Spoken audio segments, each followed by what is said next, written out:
పరిశుద్ధాత్మ నామములో కృపా కనికరము సమాధానము ప్రేమ దేవాతి దేవుడు మనందరి పట్ల సమృద్ధిగా విస్తరింపచేయును గాక. దేవాతి దేవుడు మనందరినీ సమృద్ధిగా దీవించును గాక. మన దేవాతి దేవుడు పరిశుద్ధుడు. యేసు ప్రభు గారు చనిపోయి సిలువ పొంది గుడ్ ఫ్రైడే దినాన్ని మనందరి కోసం ఆయన మరణించి, సాతానుగాడు అనుకున్నాడు అక్కడితో ఆయన పైన అయిపోయిందనని మంచి సంతోషంతో ఉత్సాహంతో ఉంటుండగా ఒక రోజు గడిచింది, 2 రోజులు గడిచింది, 3వ రోజు అకస్మాత్తుగా దేవాతి దేవుడు సముద్రం నుంచి పైకి లేచాడు. దేవునికి స్తోత్రం కలుగును గాక. సమాధిలో నుంచి దేవుడు పైకి లేచాడు, మరణాన్ని గెలిచాడు, మరణాన్ని ముళ్ళు విరిచాడు. ఓ మరణమా నీ ముళ్ళు ఎక్కడా? ఓ మరణమా నీ విజయం ఎక్కడా? ఓ మరణమందు ఆయన యొక్క పాపాన్ని, ఆయన ముళ్ళుని విరగొట్టిన తర్వాత ఆయన జయశీలుడు తిరిగి లేచాడు. దేవునికి మహిమ కలుగును గాక. ఆయన తిరిగి లేచిన తర్వాత ఉదయాన్నే ఆయన శిష్యులకు ఉదయాన్నే కనపడ్డా? కనపడలేదు. ఉదయాన్నే కనపడలేదు. ప్రియమైన దేవుని జనాంగమా, ఆదివారం సాయంకాలాన్ని ఆయన శిష్యులకి ఎప్పుడు కనపడ్డాడో చెప్తున్నాను. ఆదివారం ముందుగా ఆయన కనపడింది ఒక స్త్రీకి. ఆవిడ మగ్దలేని మరియా. దేవుడు మగ్దలేని మరియకి కనపడ్డాడు. ఆ తర్వాత శిష్యులు ఆ సమాధి దగ్గరికి వచ్చారు.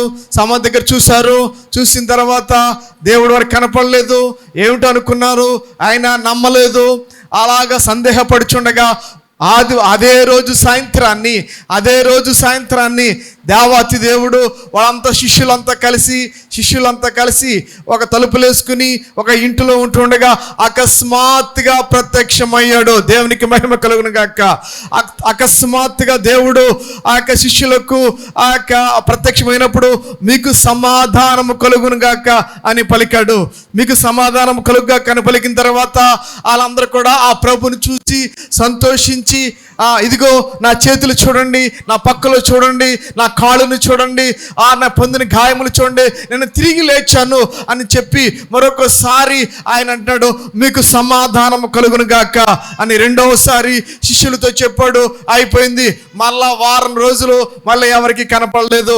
వారం రోజులైన తర్వాత మరలా 8వ దినాన్ని యేసు అంటే ఆ ముందు ఆదివారం దినాన్ని తోమా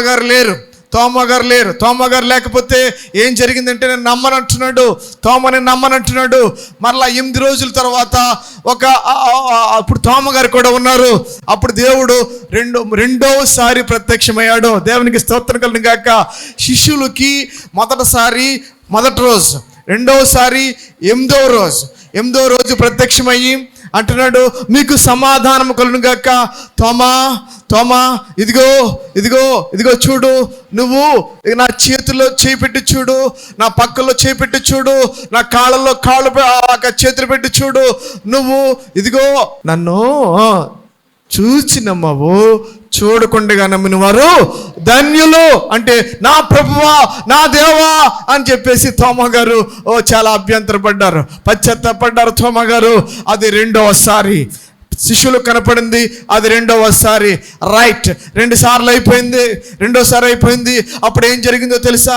రెండోసారి ఆయన కనపడినప్పుడు ఆ పరిశుద్ధాత్మను అందరికీ కూడా ప్రభుల వారు ఆ శిష్యులకి పరిశుద్ధాత్మను ఊది మీకు సమాధానం కలుగును గాక, నా పక్షాన్ని మీరు సువార్త ప్రకటన చేయండి అని చెప్పారు.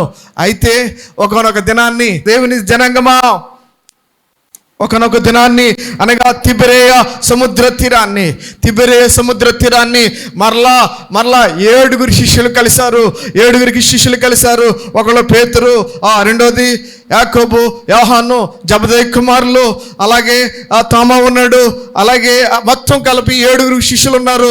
7 శిష్యులు ఆ సముద్ర తీరానికి వచ్చేసారు. వచ్చిన తర్వాత పేతురు గారు అంటున్నారు, అయ్యా నేను చేపలు పట్టబోతున్నాను అనగా మిగతా 7 అంటున్నారు, ఎస్ మేము నీతో కూడా చేపలు పట్టడానికి వచ్చేస్తున్నాం. రైట్, వీళ్ళంతా కలిసి 7 శిష్యులు కలిసి ఆ యొక్క తిబెరేయ సముద్ర తీరాన్ని వాళ్ళు అడుగుపెట్టి చేపలు పడుతున్నారండి. ప్రియమైన సహోదరుడా, రాత్రి అయ్యింది. చేపల వల్ల మొత్తం అంతా వెతుకుతున్నారు. 3.5 సంవత్సరాల గ్యాప్ వచ్చింది. ఎందుకంటే చేపలు పట్టడం పట్టడానికి వాళ్ళు ప్రాక్టీస్ చేస్తున్నారు. ఆ పక్కన వాళ్ళు వేస్తున్నారు, ఈ పక్కన వాళ్ళు వేస్తున్నారు. ఒకడు దిగుతున్నాడు, ఒకడు ఎక్కుతున్నాడు. రాత్రంతయు శ్రమ పడినా రాలేదు ప్రభు జయము, రహదారులు వెదకినను రాదాయను ప్రతిఫలము, రక్షించు నీ సిలువా రమణీయ లోతులలో రతనాలను వెదకుటలో రాజిల్లు నా పడవా నడిపించు నా చప్పలు కొడతారా? నడి సాంద్రమున దేవా నవ జీవన మార్గమున నా జన్మ తరింపా నడిపించు నావా. రెండు చేతులు పైకెత్తు, చెప్పు దేవుని స్తోత్రం చెప్పు. హల్లెలూయా. ఆ సందర్భంలో రచించబడినది ఈ పాట, నడిపించునావా. రైట్. రాత్రంతా కూడా శ్రమపడ్డారు. రాత్రంతా శ్రమపడ్డాను. ఒక చేప లేదా పిత్త పెరిగి ఏమి దొరకలేదు, వాళ్ళకి ఏమి దొరకలేదు. సూర్యోదయం అవుతుంది అనగా వాళ్ళు 12 గంటల సేపు ఆ సముద్రంలో కష్టపడ్డారు. 12 గంటల సేపు వాళ్ళు ఆ యొక్క సముద్రంలో కష్టపడ్డారు. ఏ చేప పట్టలేదు. చాలా ఆశ్చర్యంగా ఉంది. అయితే ఓకే, సూర్యోదయం అవుతుంది, దగ్గరకు వచ్చేస్తున్నారు, వాళ్ళు సర్దుకుంటున్నారు. ఓకే, అకస్మాత్తుగా ఆ సముద్ర తీరాన్ని యేసయ్య ప్రవేశించాడు. యేసయ్య అక్కడ ప్రత్యక్షమయ్యాడు. యేసయ్య అంటాడు, పిల్లలారా మీ యొద్ద భోజనంకి ఏదైనా ఉన్నదా? వాళ్ళు అంటున్నారు, ఏమయ్యా ఏం అడుగుతున్నావు? ఉదయం అయింది, రాత్రంతా కష్టపడ్డాము కానీ ఒక చేప కూడా పట్టలేకపోయాం. రాత్రంతా కష్టపడ్డాము కానీ ఒక చేప కూడా పట్టలేకపోయాము. రైట్. అయితే మీరు ఏం చేస్తారంటే, మీరు ఆ దోణి ఉన్నారు కదా, ఆ దోనికి కుడి ప్రక్కన వలయండి. అయ్యో రాత్రంతా మేము శ్రమ పడుతూనే ఉన్నాం, ఏమి దొరకలేదు, అయినను నీ మాట చెప్పుని మేము వేస్తున్నాం అనగానే దోని కుడి ప్రక్కని వల వేశారు. వల వేసి కానీ యేసు ప్రేమించిన శిష్యుడు అంటున్నాడు, అయ్యో ఆయన ఎవరంటే ప్రభువు సుమి అంటున్నాడు. ఆ వెంటనే పేతురు గారు ఆ ప్రభువా అని చెప్పేసి ఈ యొక్క బట్టలు లేకుండా ఉన్నాడు, లంగొట్టుతూ ఉన్నాడు కాబట్టి గబుక్కుని ఏం చేశాడంటే సముద్రంలో మునిగిపోయాడు, సముద్రంలో దూకేస్తాడు. సముద్రంలో దూకిన తర్వాత అతను అంటూ ఉండగా ఈ మిగతా 6 కలిసి ఆ యొక్క చేపల్ని ఆ వల పట్టుకుని లాగలేకపోతున్నారు. వల లాగలేకపోతుంటే ఇప్పుడు అర్థమైంది. ఎన్నోసారి ఇది 3వ యేసయ్య ఒడ్డుకి వచ్చాడు. ఒడ్డుకొచ్చిన తర్వాత పేతురికి యేసయ్యకి కన్వర్జేషన్. ఇప్పుడు చాలా జాగ్రత్తగా అంశంలోకి ఇప్పుడు వద్దాం. యేసు ప్రభు ఉన్నారు, ఇంకొకరు ఎవరు? పేతురు గారు. ఆహారానికి ఏమన్నారు? సరే ఆ గొట్టె మీదకి వచ్చారు. కాల్చున్న రొట్టెలు అక్కడ నిప్పులు కనపడ్డాయి, రొట్టెలు ఉన్నాయి, మీ దగ్గర చేపలు పట్టండి అన్నాడు. పట్టిన తర్వాత చేపలు తెచ్చారు, తిన్నారు. 3వసారి యేసు ప్రభు వారికి పేతురికి మధ్య సంభాషణ. నెంబర్ 1 తీయండి. ఇప్పుడు 102వ పేజీ అందరు తీయండి. ఇప్పుడు బైబిల్ తీద్దామా? 21వ అధ్యాయం యోహాను సువార్త. అందరు బైబిల్ తీయండి. ఇప్పుడు యోహాను సువార్త 21వ అధ్యాయము 15 నుండి.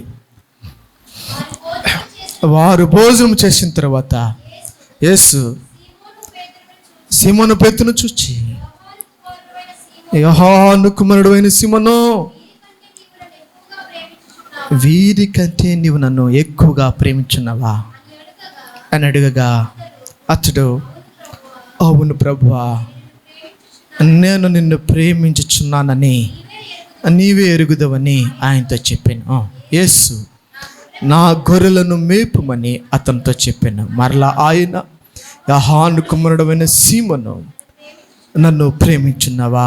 2వసారి అడగగా, అవును ప్రభువా, నేను నిన్ను ప్రేమించుచున్నానని నీవే ఎరుగుదవని ఆయనతో చెప్పాను. ఆయన నా గొర్రెలు కాయమని చెప్పాను. 3వసారి ఆయన యోహాను కుమారుడైన సీమోను, నన్ను ప్రేమించున్నావా అని అతన్ని అడిగాను. నన్ను ప్రేమించుచున్నావా అని మూడోసారి తను అడిగినందుకు పేతురు వ్యసనపడి, ప్రభువా, నువ్వు సమస్తమును ఎరిగిన వాడవు, నిన్ను ప్రేమించుచున్నానని నీవే ఎరుగుదువని ఆయనతో చెప్పిన. దేవుడు మన వేడుకలు వాక్యమును దీవించును గాక. ఒక ప్రశ్న ఎన్నిసార్లు అడిగాడు? ఒకసారి సరిపోదా? ఇప్పుడు ఏదైనా ఒక మాట ఒకసారి చెప్తే ఎవరికైనా అర్థం కాదా? ఒక్క ప్రశ్న లేకపోతే ఒక మాట 3 సార్లు, 3 times. Simon, son of John, do you love more than these? Do you love more than these? నీవు వీరికంటే ఎక్కువగా ప్రేమిస్తున్నావా? అందరు చెప్దామా మాట? అందరు చెప్పండి. సీమోను చెప్పాలి. యోహాను కుమారుడు అయిన సీమోను, నన్ను ప్రేమించుచున్నావా? యోహాను కుమారుడు అయిన సీమోను, వీరికంటే నీవు నన్ను ఎక్కువగా ప్రేమించుచున్నావా? అంటే 3 సార్లు అడగడంలో ఒక ఆంతర్యం ఏమిటి? దాంట్లో ఉన్నటువంటి సారాంశం ఏమిటి? ఎవరిని అడుగుతున్నారు చెప్పాలి. ఎవరిని అడుగుతున్నారు? యేసు ప్రభు గారు ఎవరిని అడుగుతున్నారు? యేసు ప్రభు గారు పేతురుని అడుగుతున్నారు, నీవు నన్ను ప్రేమించుచున్నావా? క్వశ్చన్ వేస్తున్నాడు. నాకు తెలియక అడుగుతాను, వీళ్ళిద్దరు ఎంతకాలం కలిసి బ్రతికారు? 3.5 సంవత్సరాలు ఇద్దరు కలిసి బ్రతికారు, కలిసి జీవించారు. ఫస్ట్ యేసు ప్రభు గారి యొక్క శిష్యుల యొక్క నేమ్స్లో మొట్టమొదటి ఏమొస్తుంది చెప్పాలి? ఏమొస్తుంది? ఇప్పుడు ఇదేంటిది? ఈ మాట ఎక్కడి నుంచి వచ్చింది అసలే? ఇప్పుడు అన్నిట్లో పేతురు అనగానే ఫస్ట్ శిష్యుల్లో the first name Peter. First name Peter. ఇప్పుడు ఈ లోకంలో యేసుప్రభు గారు వచ్చిన తర్వాత ఎవరైనా మొట్టమొదటి ఎవరంటే యేసుప్రభు గారు, ఎవరంటే పేతురు గారే కదా. చెప్పు, దేవుని స్తోత్రం చెప్పు, చేతులెత్తు. ఫస్ట్ నేమ్ ఎవరు? పేతురు గారే కదా. పేతురు అక్కడ ఆయన తల్లి కానీ లేకపోతే ఆయన తండ్రి కానీ సహోదరులు కానీ ఎక్కడ ఉండదండి, డీరెస్ట్గా ఉండదండి. ఆయన ఎక్కువగా ప్రేమించింది శిష్యుల్ని. శిష్యుల్లో ఆ తర్వాత ఏంటంటే పేతురు గారు. ఫస్ట్ రాసింది మనం ఎవరు చెప్తామంటే పీటర్. ఈ క్వశ్చన్ ఎలా వచ్చింది మరి? దేవుడు ఎలా అడుగుతున్నాడు? సీమోను, ఇంతవరకు బైబిల్లోనండి కేఫా, పేతురు అని ఉంటుందంటండి. ఈ అధ్యాయంలో వచ్చేటప్పటికి సీమోను అని లేదండి, యోహాను కుమారుడు అయినా చెప్పాలి. పేరు మారిపోయింది, పేతురు గారిదే. సీమోను అనగా యోహాను కుమారుడు అయినా. ఇదివరకు ఏమనేవాడంటే యేసుప్రభు వారు సీమోను అని కేకేసేవారు, పేతురు అని కేకేసేవారు, కేఫా అనేవాళ్ళు. రాయి అనే ఆ నేమ్ మారిపోయింది. ఎలా మారిందంటే తెలుసా? యోహాను కుమారుడైన సీమోను, నీవు నన్ను ప్రేమిస్తున్నావా? నీవు నన్ను ప్రేమిస్తున్నావా యోహాను కుమారుడైన సీమోను అనుకుని ఉండొచ్చు పేతురు గారు. ప్రభువా, యేసయ్యా, ఇదిగో నిన్ను ఆ రోజు రాత్రి తీసుకెళ్ళిపోతుంటే, నిన్ను తీసుకెళ్ళిపోతుంటే శిష్యులు 12 మంది పారిపోయారే, యోధ నిన్ను అప్పగించేశాడే, నేను ఒక్కడే ప్రభువా నా వరలో నుండి కత్తి తీసి ఏం చేశాను? మలుకు అనే యొక్క సైనికుడి యొక్క చెవిని తెగ నరికేశాను కదా. మలుకు అనే యొక్క సైన్యాధిపతి యొక్క చెవి తెగ నరికేశాను నేను. ఏంటి ఈ ప్రశ్న నన్నేస్తున్నావేంటి? ఈ ప్రశ్న నన్నేస్తున్నావా యేసయ్య? 12 మంది ఉన్నారు, ఒకడేమో అప్పగించేస్తాడు నిన్ను, మిగతా 10 మంది పారిపోయారు. వాళ్ళు ఎవరికాళ్ళే పారిపోయారు. అయితే నేను ఒక్కడే నీ దగ్గర ఉన్నాను. నీ దగ్గర ఏం చేశానో తెలుసా? నా దగ్గర కత్తి ఉంటే ఎవడైతే నేను పట్టుకోవడానికి వచ్చాడో కత్తితో నరికేస్తాను అని అనుండొచ్చు అని అనుకుంటున్నాడు. మరి నిజంగా అది కరెక్ట్ అయితే పేతురు గారు ఆ చెవి నరకడం కరెక్ట్ అయితే అది యేసు ప్రభు గారిని ప్రేమించడానికి నిదర్శనమైతే, అది సూచన అయితే, పేతురు నువ్వు కరెక్ట్గా చేసావయ్యా అని ఉండాలి కదా. యేసు ప్రభు గారు పేతురు దేవనాలే, రేస్ నువ్వు ఒక్కడవే నా దగ్గర ఉన్నావు, వీళ్ళంతా పారిపోయారు, నువ్వు నన్ను ప్రేమిస్తున్నావు, రైట్, నువ్వు ఒక్కడవే right person, you are right person అన్నాడా? చెప్పాలి అన్నాడా? ఏమన్నాడు? పేతురు నీ కత్తి ఎక్కడ పెట్టాలి? నీ వరలో పెట్టు, నీ కత్తి నీ వరలో పెట్టు. అది కాదయ్యా బాబు అని చెప్పేసి ఆ చెవిని ఏం చేశాడు? మరలానే అతికించేశాడు. అంటే పేతురు గారు అనుకుంటున్నాడు, పేతురు గారు ఆ వేసిన ప్రశ్నకి సమాధానం, ప్రభువా నీకే తెలుసు, నువ్వు ఎరుగుదువయ్యా కదండి. ఏమన్నాడు? నువ్వు ఎరుగుదువయ్యా, నువ్వు ఎరుగుదువయ్యా అంటే అనుకుంటున్నాడు, నీకు నేను ఏం చేస్తాను, నేను నీకు జ్ఞాపకం చేసుకుని ఆ మాట వదులుతున్నాడు పేతురు గారు, కానీ బయటికి వ్యక్తం చేయట్లేదు. యేసు ప్రభు గారు అంటున్నారు, వీరికంటే ఏమన్నాడండి? ఏమన్నాడు? అక్కడ ఎవరు ఉన్నారండి? ఒకసారి అమ్మ, అక్కడ ఎవరున్నారు? అక్కడ ఏడుగురులో ఒకడు, ఇంకా 6 ఉన్నారు. అమ్మ, ఇంకెవరున్నారు? ఇంకా 6 ఉన్నారు. అంతేకాదు 6తో పాటు ఇంకేమన్నా చెప్పండి. ఈ వీడియో చూస్తున్న నీవు నీ యొక్క దగ్గరికి అనేక రూపాల్లో పాపం వస్తుంది. స్త్రీ రూపంలో పాపం వస్తుంది, ఫోన్ రూపంలో పాపం అనేది వస్తుంది, ఇంకా అనేక రూపాల్లో టీవీల ద్వారా, సీరియల్ ద్వారా, సినిమాల ద్వారా, షార్ట్ ఫిలిమ్స్ ద్వారా, అనేక విషయాల్లో సాతానుగాడు అనేక రూపాల్లో నిన్నేం చేస్తాడంటే టెంప్టింగ్ గురి చేస్తూ ఉన్నాడు. పాపములో పడేయాలని, దుర్మార్గతలో పడేయాలని, నీ జీవితం నాశనం చేయాలని సాతానుగాడు గర్జించు సింహము వలె ఎవరిని మృంగుదురాని తిరుగుతూ ఉన్నాడండి. తస్మాత్ జాగ్రత్త, అలర్ట్గా మీరు ఉండండి. ప్రార్థనా జీవితం లేకపోతే, వాక్య అనుభవం నీలో లేకపోతే, వాసం చేయకపోతే ఎవడైనా సరే, అది ఎంతటి వాడైనా సరే ఖచ్చితంగా తొట్టెళ్తాడు, ఖచ్చితంగా బలహీనమై పడిపోతాడు. కాబట్టి నా ప్రియ సహోదరి సహోదరులారా, ఈ పంచ ఇంద్రియాల్లో శరీరం యొక్క బలాన్ని నువ్వు ఎప్పుడైతే స్త్రీలకు ఇవ్వకుండా ఉంటావో, ఈ యొక్క యవ్వన బలాన్ని దేవుడి కోసం ఉపయోగిస్తావో, నీ జీవితం అంతా బ్రతుకు దినములన్నీ కృపాక్షేమములే నీ వెంట వస్తాయి. హల్లెలూయా. ఇప్పుడు దాకా ఆ విధంగా పాపంలో నువ్వు పడి ఉన్నావేమో, ఇప్పటి వరకు ఆ విధంగా తొట్టిల్లి పడిపోయి ఉన్నావేమో, ఈరోజు దేవుడు నీకు ఛాన్స్ ఇస్తూ ఉన్నాడు. ఈ వాక్యం వింటున్న నీతో, ఈ వాక్యం చూస్తున్న నీతో దేవుడు సూటిగా మాట్లాడుతూ ఉన్నాడు. ఈ రోజైనా నువ్వు మోకరించి దేవుడి దగ్గర నీ పాపములు ఒప్పుకొనని ఎడల సత్యాన్ని నువ్వు జరిగించగలుగుతావు. వాక్యంలో నువ్వు చేసిన ప్రతి పాపాన్ని ఒప్పుకొనని ఎడల పశ్చాత్తాప హృదయం నువ్వు ఎప్పుడైతే కలిగి ఉంటావో, విర్రిగి నలిగిన మనసే దేవునికి ఇష్టమైన బలిని వాక్యం సెలవిస్తూ ఉంది. హల్లెలూయా. కాబట్టి నా ప్రియ సహోదరి, నీవు కంట్రోల్లో పెట్టుకుంటావో ఆటోమేటిక్గా నువ్వు యొక్క పాపాన్ని జయించి పరిశుద్ధంగా జీవించగలుగుతావు. హల్లెలూయా. ఈ పంచ ఇంద్రియాల్లో మనకు కనపడేది తర్వాత నాలుక. యాకోబు రాసిన పత్రిక 3:6 నాలుక అగ్నియే, నాలుక మన అవయవములలో ఉంచబడిన పాప ప్రపంచమై సర్వ శరీరమునకు మాలిన్యము కలగజేయచ్చు. హల్లెలూయా. చూసారా, మన యొక్క అవయవములలో అతి చిన్నది కనపడేది నాలుకేలే, కానీ మనకంతా, మన శరీరాన్ని అంతా. హల్లెలూయా. ఊళ్ళో మనం చూసుకుంటే ఇక నోరు వేసుకొని పడిపోయి మాట్లాడుతూ ఉంటారు. నోరును అదుపులో పెట్టుకోకుండా, కంట్రోల్ చేసుకోకుండా అనేక మంది కొట్టుకుంటూ ఉంటారు. మాటతో ప్రారంభమైంది చంపుకునేదాకా వెళ్ళిపోతుంది. ఈ రోజుల్లో ఏదో భార్య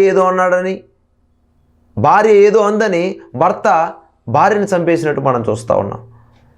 పిల్లలు ఏదో అన్నారని పిల్లల్ని కోపంలో కొట్టి చంపేసినట్టు మనం చూస్తూ ఉన్నాం. అలాంటి చివరి దినాల్లో మనం బతుకుతున్నామన్నమాట. ఒక్కసారి నా ప్రియ సహోదరి సహోదరుల, నీవు సాధకము చేయబడిన నాలుక కలిగి ఉండాలి. అందుకే పేతురు రాసిన పత్రికలో అంటున్నాడు, ఆ యొక్క లేఖనం సెలవిస్తూ ఉంది, మనకు అమూల్యమైన వాగ్దానాలు అత్యధికముగా ఇవ్వబడి ఉన్నావు. కాబట్టి నీ నోటితో ఏం పలకాలంటే వాగ్దానాలు పలకాలి. నీ నోటితో దేవుడు ఒక వాక్యాన్ని పలకాలి. నీ నోటితో దేవుడు ఒక వాక్యాన్ని అప్లై చేయాలి. అప్పుడు నీ నోరు, నీ యొక్క హృదయము నిండిన కొలది నీ నోరు మాట్లాడిద్దంట బైబిల్ సెలవిస్తూ ఉంది. నీ హృదయం అంతా చెడ్డ మాటలు, చెడ్డ ఆలోచనలు, చెడ్డ చూపులు అవన్నీ లోన ప్రింట్ అయి ఉన్నప్పుడు నీ నోట్లో నుంచి మంచి మాటలు అలా వస్తాయి. లోపల అవన్నీ నింపబడి ఉన్నప్పుడు నీ నోట్లో నుంచి వచ్చే మొత్తం అవే వస్తాయి, వేరే ఏం రావు. హల్లెలూయా. కాబట్టి నా ప్రియ సహోదరి సహోదరులారా, నాలుక చిన్న అగ్గిపుల్లని తీసుకెళ్ళి మనం అడవిలో పెట్టేస్తే అడవి మొత్తం తగలబడిపోద్ది. కాబట్టి ఒక చిన్న మాట మనం ఏదైతే మనం వదులుతాము మన నోట్లో నుంచి. మన జీవ మరణాలు నాలుకవే వశమైన వాక్య సెలవిస్తూ ఉంది. నీ నోటితో ఇది జరగదో, ఇది అవ్వదో, దీనిపై ఈడింతే ఈడంతే అని ఎప్పుడైతే నువ్వు అంటావో ఖచ్చితంగా అదేం చేస్తుందంటే ఆ మాట ఖచ్చితంగా ప్రభావం చూపిస్తుంది. కాబట్టి మన నోటితో మాట్లాడేటప్పుడు మనం పలికే ప్రతి ఒక్క మాట జాగ్రత్తగా మనం ఉంచుకున్నప్పుడు మనం ఖచ్చితంగా దేవుడి యొక్క వాగ్దానాలు మన నోట్లో నుంచి మనం పలికి ఉన్నప్పుడు మన శరీరాన్ని మనం అపవిత్రంగా చూసుకోకుండా పాపాన్ని మనం జయించి పరిశుద్ధంగా మనం జీవించగలుగుతాం. హల్లెలూయా. మూడోదిగా మనం చూస్తే ఈ పంచేంద్రియాల్లో చెవుల గురించి మాట్లాడుతున్నాడు. ప్రకటన గ్రంథం 2వ అధ్యాయం 11వ వచనం, సంఘములతో ఆత్మ చెప్పుచున్న మాట చెవిగలవాడు వినుగాక, జయించివాడు రెండవ మరణము వలన ఏ హానియు చెందడు. హల్లెలూయా. ఈ ప్రకటన గ్రంథంలో ఈ మాటను మనం మొదటి 3 అధ్యాయాల్లో స్పష్టంగా చూడగలుగుతాం. ఏమని? సంఘములతో ఆత్మ చెప్పుతున్న మాట చెవిగలవాడు వినుగాక, ఆత్మ చెప్పుతున్న సంగతులు చెవిగలవాడు వినుగాక. హల్లెలూయా. కాబట్టి మనము వాక్యం కూడా ఏమంటుంది? వినుట వలన నీకు విశ్వాసం కలుగుతుంది. ఈనాడు నువ్వు ఏమి వింటున్నావు నీ చెవుల ద్వారా? ఈనాడు యవనస్తులైన వారు హెడ్ ఫోన్స్ పెట్టుకుంటున్నారు. ఏమి వింటున్నారు? ఏమి వాళ్ళ లోపలికి వెళ్తున్న చెవుల్లో నుంచి ఎక్కువ దేవుని యొక్క పాటలను, బైబిల్ కూడా చెప్తుంది, కొలస్సీ రాసిన పత్రిక, ఆత్మ సంబంధమైన పాటలతో నువ్వేం చేయాలంటే నీ హృదయాన్ని నువ్వు నింపుకోవాలి. ఆత్మ సంబంధమైన మాటలతో నువ్వు ఎప్పుడైతే స్పిరిచువల్గా నువ్వు ఎప్పుడైతే డెవలప్ అవుతావో ఫిజికల్గా ఆటోమేటిక్గా డౌన్ అయిపోతూ ఉంటావు. అప్పుడు స్పిరిచువల్ ఇయర్స్ దేవుడు నీకు ఇస్తాడు. ఆత్మ చెప్పుతున్న సంగతులు నీకు అర్థమవుతాయి. అప్పుడు దాకా పాస్టర్ గారు ఏం చెబుతున్నా, లేకపోతే ఇంకెవరు వచ్చి ఎక్కువ, ఇవంతా చేదుగా అనిపిస్తాయి, చిరాగ్గా అనిపిస్తాయి, ఇది ఎప్పుడు ఇనేదేలే అనిపిస్తుంది. కానీ ఎప్పుడైతే నువ్వు ఆత్మ సంబంధమైన చెవులు కలిగిన వాడు, నీ యొక్క చెవులతో ఆత్మ సంబంధమైన మాటలు వినటానికి నువ్వు ఎప్పుడైతే ఇష్టపడతావో ఆత్మ చెప్పుతున్న సంగతులు నీకు అర్థమవుతాయి. సంఘము ద్వారా నీతో మాట్లాడినా, పాస్టర్ గారి ద్వారా నీతో మాట్లాడినా, ఏది మాట్లాడినా ఖచ్చితంగా నీ చెవులు వినటానికి ఇష్టపడతాయి.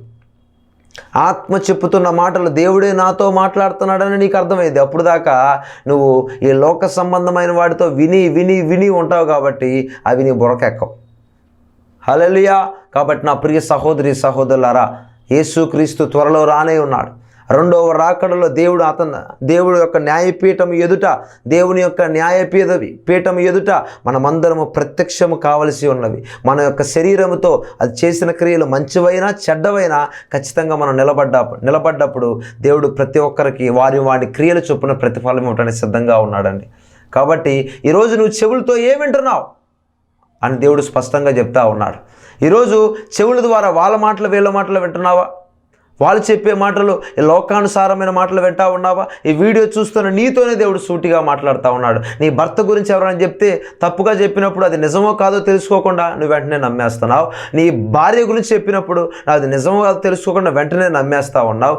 దానివల్ల ఒక కుటుంబంలోకి థర్డ్ పర్సన్ ఎంటర్ అవ్వటం వల్ల అది సాతానుగాడే ఎన్ని స్విచ్లు పెట్టేది. ఇది మొట్టమొదటిగా మన దగ్గరకు కూడా వచ్చాడంటే అసలు జరిగిందో లేదో ఇది తెలియదు. శరీరాన్ని స్వాధీనం చేసుకోగలుగుతామంటే శరీర కోరికలకు తావివ్వకుండా, స్త్రీలకు మన బలాన్ని ఇవ్వకుండా ఉండినప్పుడు. రెండవదిగా ఏం చెప్పాను? నాలుక గురించి చెప్పాను. ఈ నాలుకకి ఎప్పుడైతే నువ్వు ఎప్పుడు కంట్రోల్లో పెట్టుకోగలుగుతావంటే నీ నాలుక ద్వారా దేవుడి వాగ్దానాలు, దేవుడి యొక్క వాక్యాలు, దేవుని యొక్క పాటలు నీలోనికి వచ్చినప్పుడు నాలుక నువ్వు కంట్రోల్ చేసుకోగలుగుతావు. మూడవదిగా ఏం చెప్పాను? ఆత్మ సంబంధమైన చెవులు. ఆత్మ చెప్పుతున్న సంగతులు వినాలంటే ఆత్మ సంబంధమైన చెవులు కలిగిన వాడుగా నువ్వు ఉండాలి. కొరింథీ రాసిన పత్రిక 2వ అధ్యాయం 10 సువాసన అయి ఉన్నాము. హల్లెలూయా. ఈ ముక్కు ద్వారా మనకు కనపడేది ఏంటంటే సింబాలిక్ సువాసన మనకు కనపడతా ఉంది. ఎప్పుడైతే యేసుక్రీస్తులోనికి బాప్తీసం పొందిన నీవు క్రీస్తును ధరించుకుని ఉన్నావని వాక్యం గలతీ 3:27 స్పష్టంగా తెలియజేస్తా ఉంది. కాబట్టి నువ్వు ఎక్కడ నిలబడ్డా, నువ్వు సెంటర్లో నిలబడ్డా, లేకపోతే ఇంట్లో ఉన్నా, లేకపోతే నలుగురు మనుషుల మధ్య ఉన్నా, వర్క్లో ఉన్నా, ఆఫీసులో ఉన్నా, బిజినెస్లో ఉన్నా, ఊరు వెళ్ళినా, ట్రైన్లో ఉన్నా, బస్సులో ఉన్నా, నీలో నుంచి ఏం రావాలంటే క్రీస్తు అనే సువాసన వచ్చినప్పుడు ఖచ్చితంగా పరిమళ తైలము కదండి.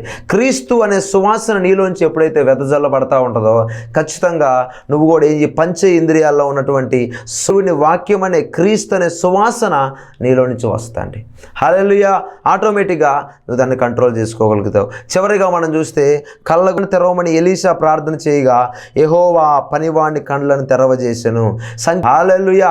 అనేక మంది 2 కొరింథీ రాసిన పత్రిక 4:4 ప్రకారం ఈ సువార్త ప్రకాశమానము ప్రకాశింపకుండా నిమిత్తము యుగ సంబంధమైన దేవత గుడ్డితనాన్ని కలగజేస్తూ ఉందండి. ఆత్మ సంబంధమైన నేత్రాలు తెరవబడకుండా ఆయన ఆజ్ఞలను గైకొనుటయే దేవుణ్ణి ప్రేమించుట. దేవుని స్తోత్రం చెప్దామా? దేవుని ప్రేమించడం అంటే ఏమిటి? ఓ ప్రియమైన సహోదరుడా, సహోదరి, నేను అనుకుంటున్నాను ప్రభువా, అదిగో నన్ను ఆదివారం బాగా బోధించేస్తున్నాను మైగట్టుకుని. ఇది ప్రేమ? ఎవడ బోధించడం? ఎవడ వాక్యం చెప్పడం రాదు ఎవడికని? వాక్యం చెప్పడం ఎవడికి రాదు? మీరు ఇస్తే మీరు మాట్లాడతారు. దేవుడు నన్ను అడుగుతాడు, మైగట్టుకుని వాక్యం చెప్పేస్తే ప్రేమించినట్ట? ఉపవాసం ఉంటున్నాను అయినా నేను ప్రేమించినట్టు కాదా? ఎస్. పరిసయుడు సుంకర ప్రార్థనలు ఉన్నాయి కదండి, ఉన్నాయి కదా. ఆ దేవుడికి పరిసయుడికి ఏం చేశాడు అక్కడ? ప్రభువా, నేను అన్నిట్లో 10వ భాగం ఇస్తున్నాను, ఉపవాసం ఉంటున్నాను, వీడి కంటే నేను చాలా ఎక్కువగా ఉన్నాను. మరి దేవుడు ఎవరిని ప్రేమించినట్టు అక్కడ? సుంకర ప్రార్థన పరిసయుడిదా? అంటే నువ్వు అన్నీ ఇవ్వడం కాదయ్యా, మరి ఏంటి? ఒకడు ఆయన ఆజ్ఞలను గైకొనుటయే. దేవునికి స్తోత్రం కలుగును గాక. ఆయన ఆజ్ఞలను గైకొనుటయే ఏంటంటే దేవుణ్ణి ఆజ్ఞలు గైకొనాలి. మాట విను. దేవుని సన్నిధానికి వస్తున్నావు, దేవుని ఆలయానికి వస్తున్నావు, ఈ ఆదివారం దినాన్ని దేవుడు నాతో ఏం మాట్లాడుతున్నాడో ఆ మాట నేను ఖచ్చితంగా జరిగించి తీరుతాను. స్తోత్రం. మనం వినువారు మట్టుగా ఉండక దానిని గైకొనే వారిగా ఉండాలి. హల్లెలూయా. ఎస్. ప్రేమించడం అంటే అదండి.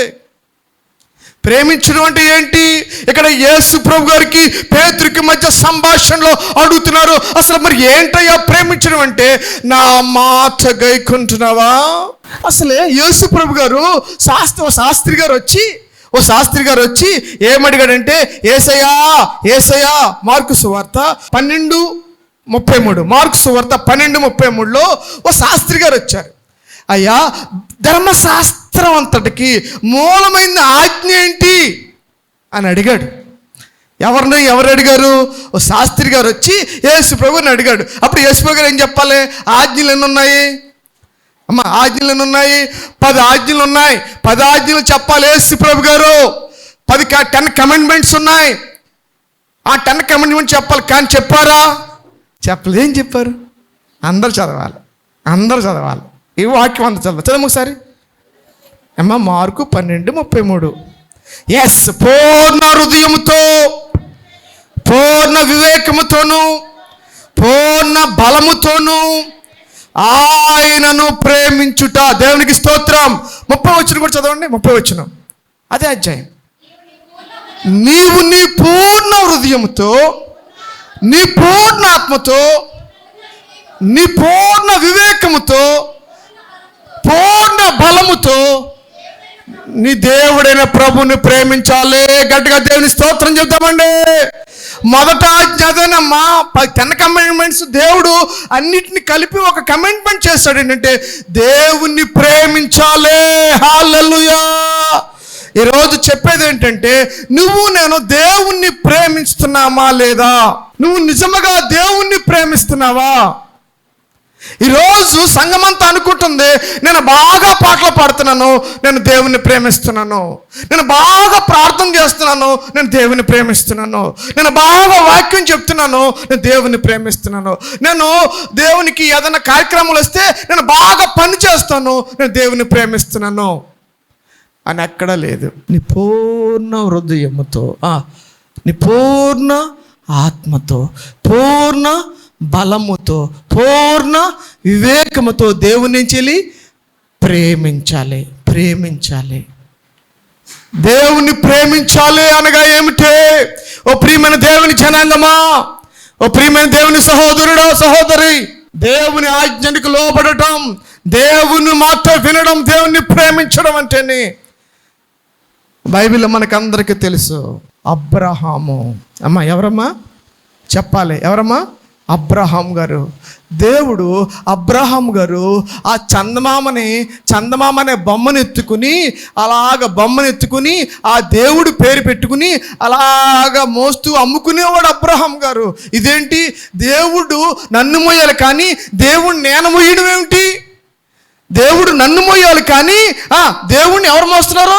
నేను మోయమంటే ఈయన దేవుడు ఎందుకు అవుతాడు అని చెప్పేసి అబ్రహాము గారికి దేవుడు కనపడినప్పుడు అబ్రహామా నీ స్వదేశాన్ని విడిచిపెట్టు, నీ తండ్రిని విడిచిపెట్టు, ఈ ప్రదేశాన్ని విడిచిపెట్టు నాడంటే అబ్రహాం మాట విన్నాడా లేదా? అతనుకున్న సమస్తాన్ని విడిచిపెట్టాడు. మాట వినడం అంటే అది. మాట వినడం అంటే ఏంటి? అక్కడి నుంచి వెళ్ళాలంటే లేచి వెళ్ళిపోవలసిందే. ఇది నా ప్లేసు, నేను ఇక్కడే ఉంటాను, ఇది నా గ్రామం, నేను ఇక్కడే ఉంటాను, ఇది నా స్వంతం, ఇది నా ప్రజలు, నేను ఉంటానంటే అవ్వదు. దేవుడు ఎక్కడికి వెళ్ళమంటే అక్కడికి వెళ్ళిపోవలసిందే. హల్లెలూయా. నిన్ను ఆశీర్వదించాలంటే కనుక ప్లేస్ మార్చాలంటే మార్చేయి. స్తోత్రం చెప్పాలి. ఆమేన్. అక్కడ ఉండకూడదంటే వెళ్ళిపో. మాట విన్నాడండి అబ్రహాం గారు. తనకు ఎంత ఆస్తిపరుడండి అబ్రహాం గారు. విడిచిపెట్టాడు తన స్వదేశాన్ని, బంధువుల్ని విడిచిపెట్టి ఎక్కడికో తెలీదు ప్రయాణం అవ్వాడు. అతనికి ఒక కోరిక ఉంది. ఎవరు లేరు అతనికి? బిడ్డలు లేరు. మనకు తెలుసు 75 సంవత్సరాలు వచ్చినప్పుడు యేసు ప్రభు యెహోవా దేవుడు అబ్రహాముతో వాగ్దానం చేశాడు, నేను నీకేమిస్తాను? కుమారుని ఇస్తానని. 25 సంవత్సరాలు కనిపెట్టాడు.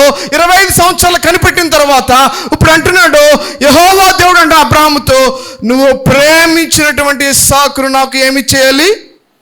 బలి చేయాలి. ప్రేమ అంటే చూడండి ఒకసారి, ప్రేమించడం అంటే ప్రేమిస్తా నిన్నేనా యేసయ్యా. ఎన్ని పాటలు ఉన్నాయో దేవుడి మీద.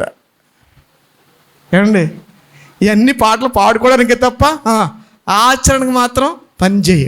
కానీ అబ్రహాం గారు ఒక్కగానొక కుమారుడు, లేక పుట్టిన కుమారుడు. యెహోవా మాటను బట్టి అబ్రహాం ఏం చేశాడంటే ఇస్సాకును మోరియా కొండ దగ్గర తీసుకువెళ్ళి వధించడానికి సిద్ధపడ్డాడు. దేవునికి స్తోత్రం. అది ప్రేమ కాదా? అది ప్రేమ కాదా? ప్రియమైన దేవుని జనాంగమా, ఏంటి ప్రేమించడం అంటే ఏమిటి? ఇక్కడ పేతురు గారు యేసు ప్రభు గారు అడుగుతున్నారు, సీమోను, యోహాను కుమారుడు అయిన సీమోను, నువ్వు నన్ను ప్రేమించున్నావా? అవును ప్రభువా. రెండోసారి అవును ప్రభువా, అది నీకే. అప్పుడు యేసు ప్రభు గారు అంటున్నారు, పేతురు గారు ఆ రోజు సాయంత్రం నన్ను తీసుకుని వెళ్ళిపోతున్నప్పుడు నీవు ఎక్కడున్నావు? మంట దగ్గర చలి కాచుకుంటున్నప్పుడు ఒక చిన్నది వచ్చింది.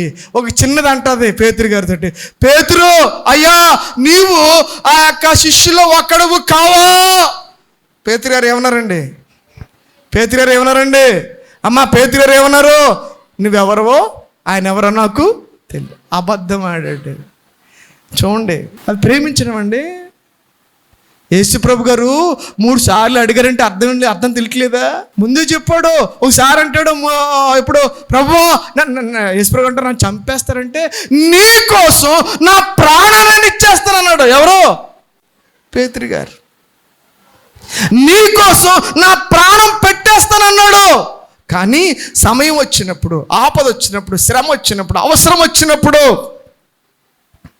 చాలామంది మీటింగ్లు పెట్టండి, అది పెట్టండి, ఉపవాస మీటింగ్లు పెట్టండి, కార్యక్రమం పెట్టండి, ఎంతో పాస్టర్ గారిని ఇలా అల్లించేస్తారు. నిజంగా దగ్గరికి వచ్చినడికి పాస్టర్ గారు 100 ఫోన్లు చేసిన మెదలడం. పాస్టర్ గారి నుంచి ఫోన్లు వస్తూనే ఉంటాయి.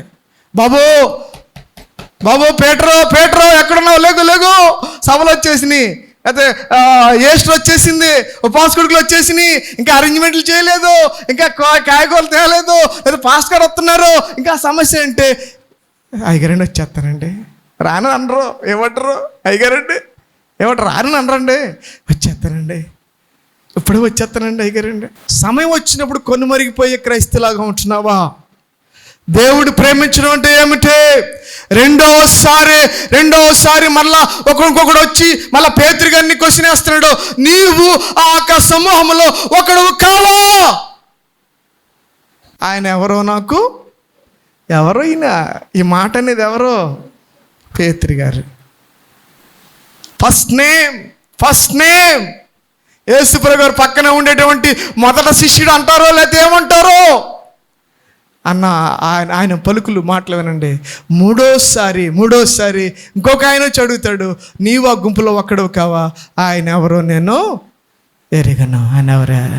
వెంటనే కోడి కొక్కురో కో అని కూసింది. అప్పుడు పేతురు గారికి ఏమొచ్చింది? జ్ఞాపకం వచ్చింది. యేసు ప్రభు గారు పేతురు గారు ఒకళ్ళ ముఖం ఒకళ్ళు చూసుకుంటున్నారు. మంట ఉంది ఇద్దరి మధ్య, ఒకళ్ళ ముఖం ఒకళ్ళు చూసుకున్నారు. బైబిల్లో స్పష్టంగా ఉంది. ఒకళ్ళ ముఖం ఒకళ్ళు ఇద్దరు చూసుకుంటున్నారంట, మంట మధ్యలో ఉంది. నేను చెప్పాను, పేతురు 3 సార్లు బొంకుతావని. 3 సార్లు బొంకావు. ఇప్పుడు జ్ఞాపకం చేస్తున్నాడు యేసయ్య, నీవు నన్ను ఎరగవని. ఎన్నిసార్లు బొంకవయ్యా? 3 సార్లు బొంకావు. అందుకే రెండోసారి సెకండ్ టైం నువ్వు నన్ను నిజంగా ప్రేమిస్తున్నావా? దేవుడు ఇదే ప్రశ్న నిన్ను అడుగుతున్నాడు. అమ్మా, నువ్వు నన్ను ప్రేమిస్తున్నావా? అవునయ్యా, నీకు తెలుసు కదా నాయన. ప్రభా, నా సంగతి అంతా నీకు తెలుసు కదా. ఇంటి దగ్గర పిల్లలు ఉన్నారు నాయన, ఇంటి దగ్గర పని ఉంది నాయన, ఈరోజు అకస్మాత్తుగా పని వచ్చింది నాయన, అంతా నీకు తెలుసు కదా నాయన. స్తోత్రం చెప్పండి గట్టిగా, హల్లెలూయా. ఎవరు ఇప్పుడు అడుగుతూ యేసు ప్రభు గారు మిమ్మల్ని అడిగితే ఏమంటా? ప్రభా, ఇంటి దగ్గర ఎంత పని ఉందో, అందుకే టైంకి రాలేకపోతున్నాను. ఈ ఆదివారం దినాన్ని నాకు వెరీ ఇంపార్టెంట్ పని దొరికింది, వెళ్ళిపోతే నీకు తెలీదా? నీకు తెలుసు కదా నాయన, నీకు తెలుసు కదా నాయన అనే చెప్పే క్రైస్తవులుగా ఉంటున్నాం మనం. నా పరిస్థితి ఏంటి నీకు తెలుసు కదా నాయన అని చెప్తున్నావు తప్ప అది ప్రేమ అంటారు? అది ఏదో సాకు చెప్తున్నావు నువ్వు. నా బాధ ఏంటో తెలుసు కదా నాయన, నా వేదన ఏంటో తెలుసు కదా నాయన, నాకున్న జబ్బు ఏంటో నీకు తెలుసు కదా ప్రభు, నాకున్నటువంటి అవసరం ఏంటో నీకు తెలుసు కదా. అది అడగట్లేదు నిన్ను. వీరందరికంటే నన్ను ఎక్కువగా ప్రేమిస్తున్నావా? ఎస్. నీ కుటుంబం కంటే నువ్వు దేవుణ్ణి ఎక్కువగా ప్రేమిస్తున్నావా? Seriously question ask to you. మీరు ఏమైనా అనుకోండి, నేను ప్రేమించొద్దు అన్నా, కుటుంబాన్ని ప్రేమించాలి, బాధ్యత అది. కుటుంబాన్ని ఇక్కడున్న ప్రతి ఒక్కరు, ప్రతి పురుషుడు, ప్రతి స్త్రీ కుటుంబాన్ని ప్రేమించాలి, ఖచ్చితం. కానీ వారికంటే దేవుణ్ణి ఎక్కువగా ప్రేమించాలి. స్తోత్రం చెప్పండి. నీ భార్య కంటే దేవుణ్ణి ఎక్కువగా ప్రేమించాలి, నీ భర్త కంటే నువ్వు దేవుణ్ణి ఎక్కువగా ప్రేమించాలి, నీ బిడ్డల కంటే దేవుణ్ణి ఎక్కువగా ప్రేమించాలి. ఎస్ ఎప్పటికీ ఎస్. నువ్వు భార్యను ఎక్కువ ప్రేమిస్తావు అందంగా ఉందని. భార్య భర్తల మధ్య వికసించిన ప్రేమ పుష్పము వాడిపోయి రాలును త్వరలో, మోడులా మిగిలిపోవును. బంధుమిత్రుల మధ్య వెలుగుచున్న ప్రేమ దీపము నూనె ఉన్నంత కాలమే వెలుగునిచ్చి ఆరిపోవును. ప్రేమ, యేసుని ప్రేమ, ఇది ఎవ్వరు కొలువలేనిది. నిజమో దీనిని నామో, ఇది భూమి అందించలేనిది. నిజమే దీనిని నమ్మో, అది భూమి ధరణిలోని ప్రేమలన్నీయో స్థిరము కాదు, కరిగిపోవును. యేసుక్రీస్తు కల్వరి ప్రేమ కడవరకు ఆదరించును. పడదాం. ధరణిలోని ప్రేమలన్నీయో స్థిరము కాదు, కరిగిపోవును. యేసుక్రీస్తు కల్వరి ప్రేమ కడవరకు ఆదరించును. ప్రేమ ప్రేమ, యేసుని ప్రేమ, అది ఎవ్వరు కొలువలేనిది. నిజమే, దీనిని నమ్ము, అది భూమి అందించలేని. స్తోత్రం చెప్పు. హల్లెలూయా. నీ అందం అంతా పోయింది. నీ భర్త నిన్ను ప్రేమిస్తాడా? ఏ డబ్బు సంపాదించలేకపోతున్నావు నువ్వు, నీ భార్యని ప్రేమిస్తుందా? చూద్దాం. నువ్వు ఖాళీగా కూర్చో, నీ భార్యని ప్రేమిస్తుందని చూడు. ఒకసారి నీ బిడ్డలు నిన్ను ప్రేమించేస్తారు అనుకుంటున్నావు నువ్వు? ప్రియమైన దేవుని జనాంగమా, ఎందుకు శ్రమ పడుతున్నావు నువ్వు? ఎందుకు కష్టపడుతున్నావు నువ్వు?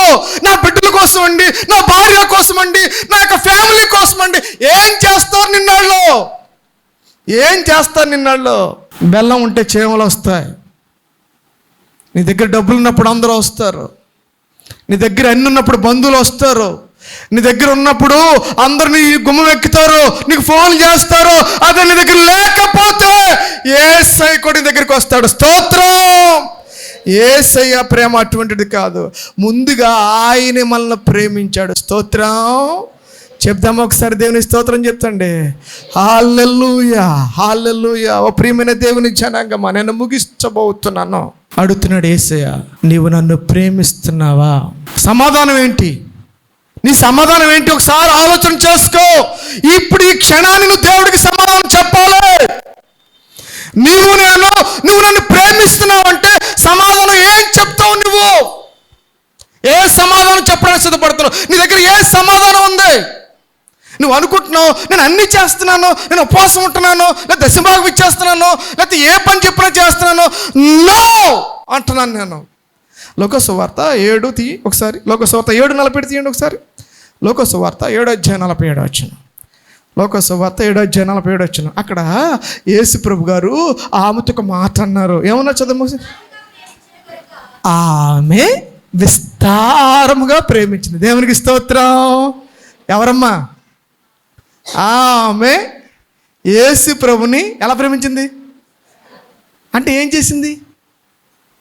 ఆమె అందరికంటే విస్తారంగా ఏం చేసింది? డబ్బులు ఇచ్చిందా?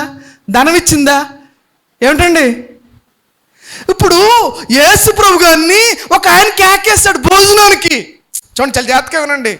యేసు ప్రభు గారు సీమోను అనే ఒక పరిసయుడు కేకేస్తాడు యేసు ప్రభు గారిని భోజనాన్ని కేకేసి చక్కగా అరేంజ్మెంట్ చేశాడు. బ్యానర్లు పెట్టాడు, చక్కగా బ్యాండ్ అరేంజ్మెంట్ పెట్టాడు, చక్కగా ఆహ్వానించాడు, మంచి డైనింగ్ టేబుల్ వేశాడు, మంచి రకరకాల భోజన పదార్థాలు పెట్టాడు. ఇప్పుడు ఎవరో నేను యేసు ప్రభుని ప్రేమిస్తున్నాను అంటున్నాడు. ఎవరో? యేసు ప్రభు గారిని ఎవరైతే కేకేశారో, యేసు ప్రభు గారు ఎవరైతే భోజనం పెడుతున్నారో యేసు ప్రభు గారికి, యేసు ప్రభు గారు చక్కగా బ్యానర్స్ అని కట్టేసి మొత్తం అడ్వర్టైజ్మెంట్ చేసి ఎస్ నేను కాబట్టి నేను ఇలా చేస్తున్నాను అంటున్నాడు ఒక ఆయన. అదే ఇంటికి ఒక ఆవిడ వచ్చింది. ఆవిడెవరో తెలుసా? పాపాత్మురాలైన స్త్రీ. ఆమె దగ్గర డబ్బు లేదు, ఏమీ లేదు. వచ్చిన దగ్గర నుంచి యేసుప్రభు పాదాల మీద పడి కన్నీరు కారుస్తూ ప్రభువా నేను పాపిని, నేను పాపాత్మురాలు మనసులో బాధపడుతూ కన్నీరు కారుస్తూ ఏడుస్తూ తన తల వెంట్రుకలతో బాగా తుడిచి తన దగ్గర ఉన్నటువంటి అత్తరు సీస తీసి యేసు ప్రభు పాదాల మీద పూసిందంట. స్తోత్రం చెప్తావా? యేసు ప్రభు గారు అంటున్నారు, సీమోను నేను ఇంటికి వచ్చాను, నువ్వు నాకు నీళ్ళు ఇవ్వలేదు. నేను ఇంటికి వచ్చాను, నా కాళ్ళు నువ్వు కడగలేదు. నేను ఇంటికి వచ్చాను, నా తల మీద నువ్వు నూనె పోయలేదు. ఈమె నేను వచ్చిన దగ్గర నుంచి కూడా కన్నీరితో నా పాదాలను తడిపి తన తల వెంట్రుకలతో తుడిచి అత్తరు సీస తెచ్చి నా పాదాల మీద పోసింది. ఈమె విస్తారంగా ప్రేమించింది. స్తోత్రం. గట్టిగా దేవుని స్తోత్రం చెప్తావా? యేసయ్యని ప్రేమించడం అంటే ఏమిటి? This is the last time. పేతురు అడుగుతున్నాడు, పేతురు, సీమోను వీరికంటే నన్ను ఎక్కువగా ప్రేమిస్తున్నావా? వ్యసన పడిపోయాడు, బాధపడిపోయాడు, పశ్చాత్తాపడుతున్నాడు. ప్రభువా, నేను ఎంతగా ప్రేమిస్తాను నీకే తెలుసు నాయనా, నేను ఏ విధంగా ప్రేమిస్తాను నీకే తెలుసు నాయనా అని ఎప్పుడైతే తన యొక్క పాత జీవితాన్ని అంతా కూడా ఒకసారి తలుచుకొని ఎప్పుడైతే ఉన్నాడో, పేతురు గారికి జయం వచ్చేసింది. స్తోత్రం చెప్పగట్టే దేవుని స్తోత్రం చెప్పు. పేతురు గారికి జయం వచ్చేసింది. ఇప్పుడు ఏం జరిగిందో తెలుసా? పేతురు గారు ఒకసారి ప్రసంగం చేస్తే 5,000 మంది బాప్తిసం పొందారు.